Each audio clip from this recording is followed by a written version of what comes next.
Hola y bienvenidos. Hoy vamos a meternos de lleno en una historia que es de verdad fascinante y a menudo muy sorprendente.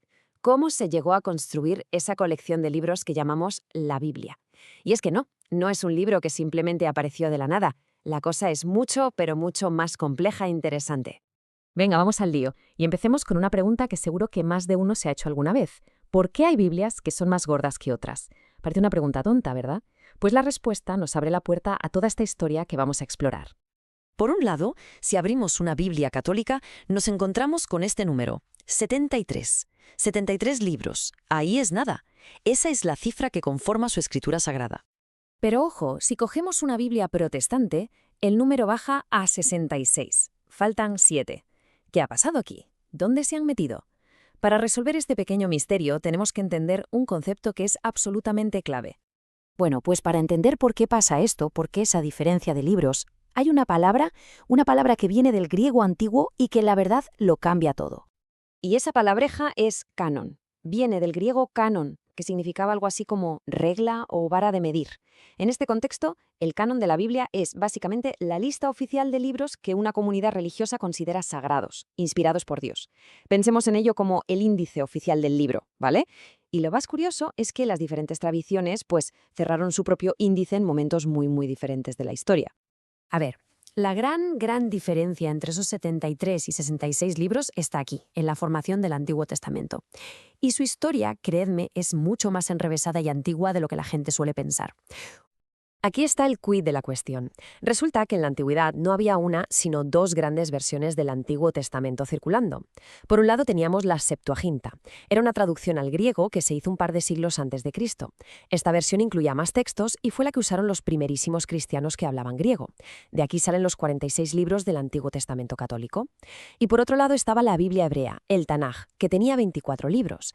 Esta es la base del Antiguo Testamento protestante, que por cierto tiene 39 libros no porque le falte contenido, sino porque algunos de los libros originales más largos, como Samuel o Reyes, se dividieron en dos partes. O sea, es más una cuestión de organización. Vale, pero esperad, que esto es solo la mitad del puzzle. Hemos hablado de cómo se eligieron los libros, de cómo se hizo la lista. Pero, ¿y antes de eso? ¿Quién los escribió? Ah, esa pregunta nos lleva todavía más atrás en el tiempo. Y aquí es donde la cosa se pone de verdad interesante. Hay una teoría académica muy importante, la llamada hipótesis documentaria, que plantea algo alucinante. Sugiere que los 5 primeros libros de la Biblia, el Pentateuco, no los escribió una sola persona, ni de lejos.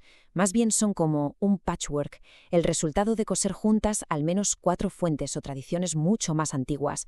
Los expertos las distinguieron por sus estilos, pero sobre todo por el nombre que usaban para Dios. La fuente yavista, o J, usaba Yahvé. La eloísta, o E, usaba Elohim. Y más tarde se añadieron otras dos, la deuteronomista y la sacerdotal, cada una con su propio rollo. ¿Y cómo narices llegaron a esa conclusión?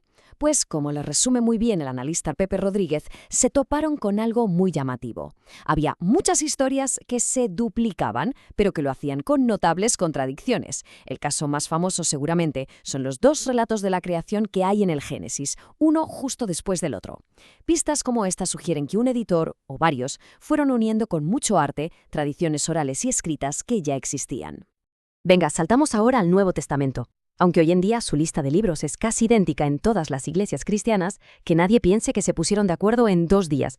Para nada, su creación también fue un proceso larguísimo y lleno de debates. Se necesitaron siglos, literalmente, para cerrar la lista.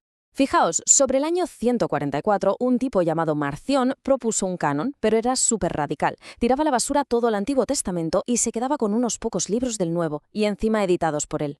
Unos años más tarde, un texto llamado el Fragmento Muratoriano ya se parecía mucho más al actual, pero todavía dejaba fuera algunos libros y dudaba de otros.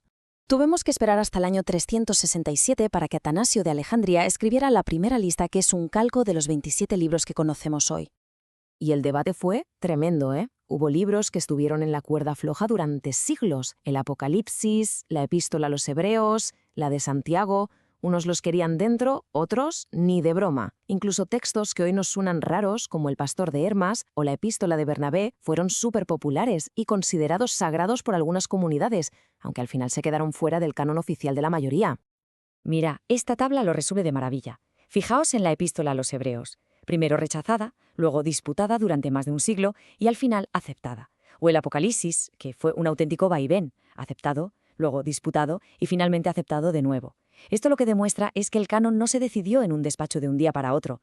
Fue un proceso de siglos, de debate, de ver qué textos usaban más las comunidades y al final de llegar a un consenso. Bien, después de todo este recorrido, ¿cuál es la gran idea con la que nos tenemos que quedar? Pues nos lleva a una imagen, a una metáfora que lo explica todo a la perfección. La idea clave es esta. La Biblia no es un solo libro, no es un tomo único que cayó del cielo. Es una biblioteca, una colección de muchísimos escritos, de géneros diferentes, de autores distintos, de épocas variadas, reunidos a lo largo de más de 1000 años. Así que, resumiendo lo que hemos visto en este análisis. Primero, la Biblia es una biblioteca con distintas ediciones, por así decirlo, según la comunidad de fe. Segundo, el Antiguo Testamento es un tejido de fuentes mucho más antiguas.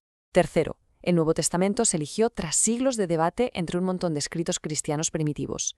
Y cuarto, y quizá lo más importante, fueron personas, comités, concilios, los que tomaron las decisiones sobre qué entraba y qué se quedaba fuera.